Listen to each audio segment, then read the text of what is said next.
संकट और सताव में शांति। यूहन्ना 15 का 19 से 23 वचन।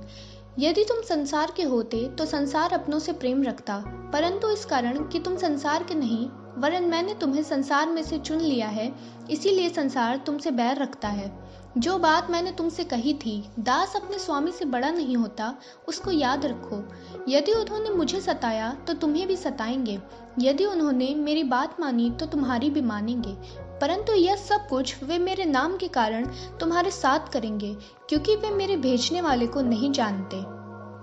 जो मुझसे बैर रखता है वह मेरे पिता से भी बैर रखता है। यूहन्ना 15 का 26। परंतु जब वह सहायक आएगा, जिसे मैं तुम्हारे पास पिता की ओर से भेजूंगा, अर्थात सत्य का आत्मा जो पिता की ओर से निकलता है, तो वह मेरी गवाही देगा। प्रेरितों के काम 1 का 8। परंतु जब पवित्र आत्मा तुम पर आएगा, तब तुम सामर्थ्य पाओगे और यरूशलेम और सारी यहूदिया और सामरिया में और पृथ्वी की छोर तक मेरे गवाह होगे।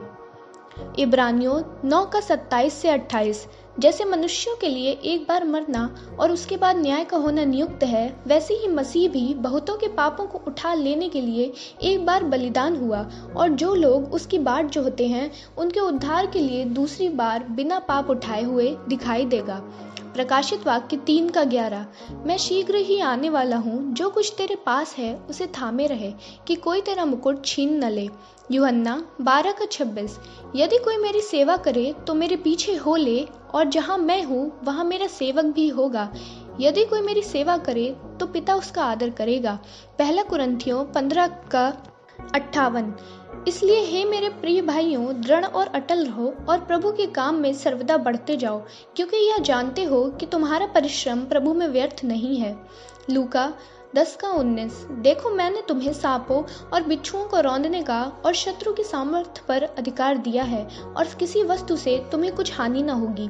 यशायाह 30 का 18। तो भी यहोवा इसलिए विलंब करता है कि तुम पर अनुग्रह करे, और इसलिए ऊंचा उठेगा कि तुम पर दया करे, क्योंकि यहोवा न्याय परमेश्वर, क्या ही धन्य है वे जो उस पर आशा लगाए रखते हैं। दूसरा पत्रस 2 का 9। प्रभु अपनी प्रतिज्ञा के विषय में देर नहीं करता, जैसी देर कुछ लोग समझते हैं, पर तुम्हारे विषय में धीरज धरता है और नहीं चाहता कि कोई नष्ट हो, वरन यह कि सबको मन फिराव का अवसर मिले। व्यवस्था विवरण 31 का 8। और तेरे आगे आगे चलने वाला यहोवा है, वह तेरे संग रहेगा और न तुझे धोखा देगा और न छोड़ देगा, इसलिए मत डर और तेरा मन कच्चा न हो। रोमियो 8 का 18। क्योंकि मैं समझता हूँ कि इस समय के दुख और क्लेश उस महिमा के सामने जो हम पर प्रकट होने वाली है कुछ भी नहीं है।